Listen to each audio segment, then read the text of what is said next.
So today we're checking out the Weber Minimass 25 Attenuator. As a lowly apartment dweller, I bought this Blackheart 5-watt head because I thought it would be quiet. Turns out it's not quite at all, it's actually really loud. So had to get an attenuator. So first I'll show you the sound of the amp with the attenuator off.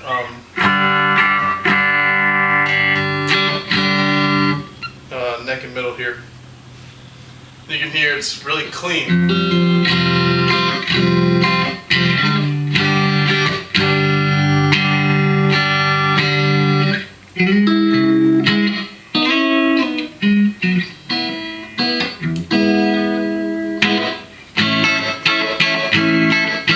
it's loud, it's clean and loud, and this is with the volume on 2 on the amp, and this is a non-master volume amp, so to get any overdrive from the tubes in the amp, you need to push the amp. So anything louder than that, and I'm going to piss off the neighbors. So I got the attenuator.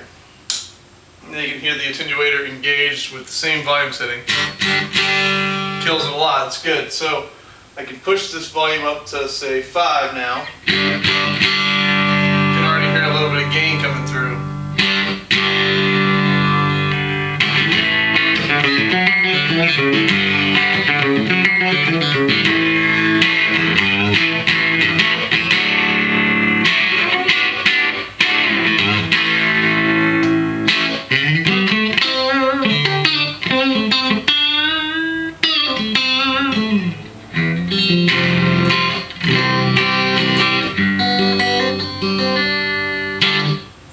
Now if you want a little more gain than that, a little more than the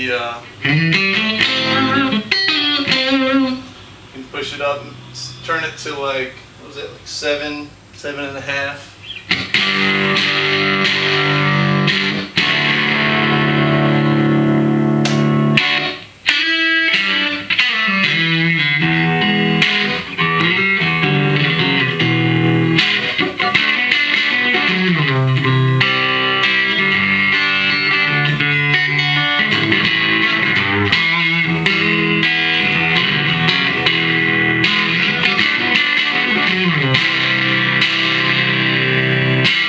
This guitar has Seymour Duncan hot rails on the bridge, so if I want to flip down to the bridge and get more of a humbucker tone.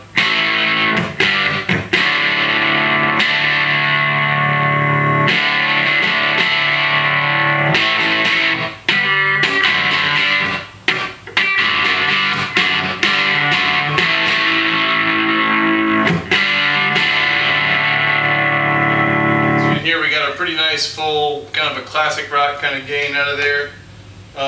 Something like I played earlier, suitable for more Hendrix styles, you know.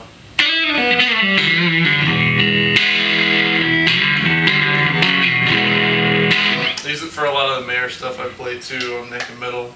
Just got a little bit of hair on the tone. You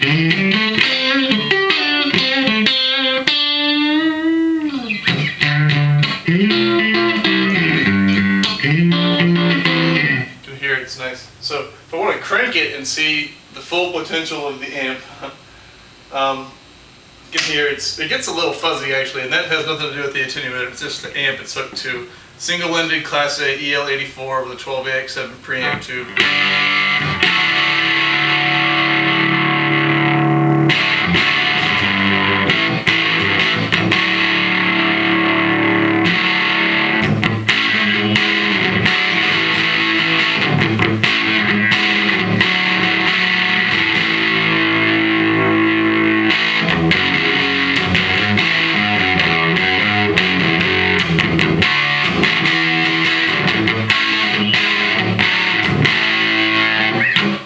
So you can hear it's really screaming there. If you want to do some more single coil stuff.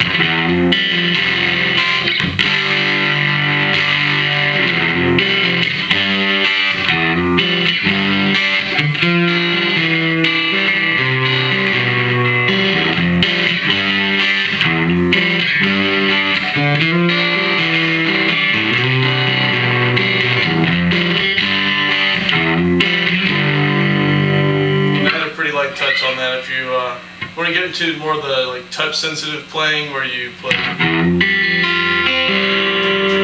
cleans and then out. It's really good for that, where you can get an amp like this to behave in a touch-sensitive way. To crank the volume on the amp, have the guitar volume maxed out. Obviously, I can clean it up with the volume knob on the guitar.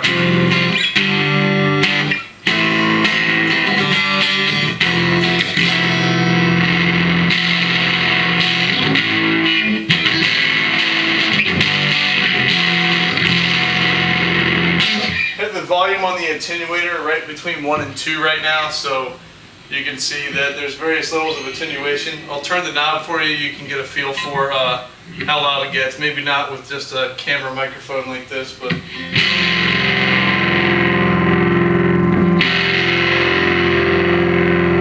so up around volume 5 on the attenuator is about as loud as I want to go in an apartment setting like this.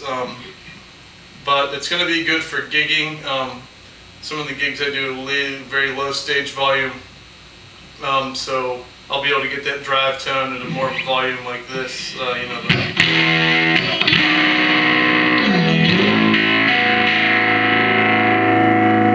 Plenty of stage volume, especially if you're close mic'd, and you get a good sound. One of the other notable features about the Weber Minimass is, I'm going to bring the volume back down, is it has a treble compensation, because one of the notorious properties of an attenuator is that it kills treble, kind of muffles the tone. The controls of the Weber here are impedance, 8 ohm, 16 ohm, and 4 ohm. The speaker I have it hooked to is one of the speakers in this Fender combo amp you see below it. It's an 8 ohm speaker, so I'm not going to touch that. There's a normal bypass switch. That's apparent what that does. And the treble, so here it is. I'll try to use the Hot Rails humbucker for this because it's a pretty direct sounding pickup, if you will. I'll bring the amp volume down a little bit so it's not cranking so hard.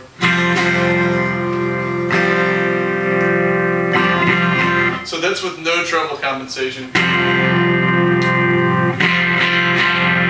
That's with positive 3 decibels of treble compensation.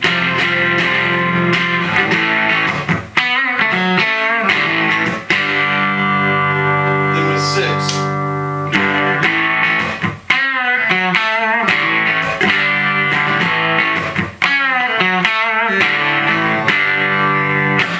If you want to play some more treble boosted type of stuff, like Brian May type of stuff,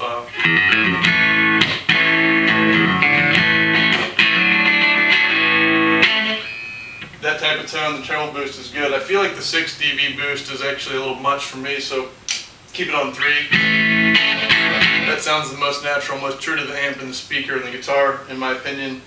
But like I said before, if you want to play some Brian May, Queen type of stuff, or anything where you want that high mid, high spike, you can go up to 6. Which is actually kind of an added benefit to the attenuator because I wasn't expecting it to boost as much as it does.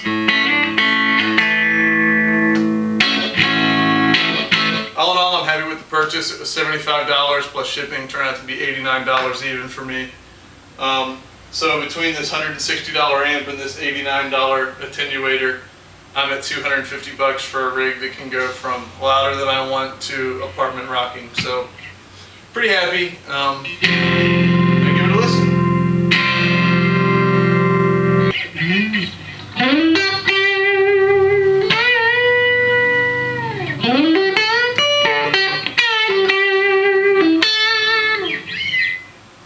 Really good for blues tones too. I like to play blues tones with the Strat through this.